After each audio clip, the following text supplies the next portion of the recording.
అయితే ఇప్పుడైతే సద్దలు వచ్చేసి పండుతున్నాయి కదా, ఇప్పుడు అందరు కోస్తున్నారు అనమాట. నేనైతే ఒక 10 క్వింటాలు తీసుకున్నాను. బాగున్నాయి సద్దలు. ఈసారి బాలేబ్బండి అనమాట, ఇంతంత పొడుగున వచ్చినాయి కంకులు. అయితే దీంట్లో నేను వచ్చేసి ఇదిగోండి యాపాకు పౌడరు, ఆవ నూనె కలుపుకుంటున్నాను అనమాట. దీని మొత్తానికి కలిపి 1 కిలో అంతా యాపాకు పౌడరు, 1 కిలో అంతా ఆవ నూనె కలుపుతున్నాను అన్నట్టు అనమాట. ఆవాల నూనె ఎందుకు అని అంటే పురుగు పట్టకుండా ఉండటం ఒక్కటే కాదు, వచ్చేసి మంచి ఆకలి పుట్టించిద్ది అనమాట. బాగా అరుగుదలకు వచ్చేసిద్ది అనమాట తిన్న ఫీడు.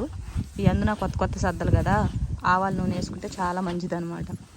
అందుకని వేసాము. ఇది మనకి యాపాకు పౌడర్ అనేది మన చెట్లది దూసుకుని ఎండబెట్టుకుని పౌడర్ చేసి పెట్టుకోవచ్చు అనమాట. లేదంటే ఒకవేళ ఎవరైనా దొరకని వాళ్ళు ఉంటే ఆన్లైన్లో కూడా దొరుకుతుంది. మనకేం అవసరం లేండి, ఎక్కడ చూసినా యాప్ చెట్లే కదా.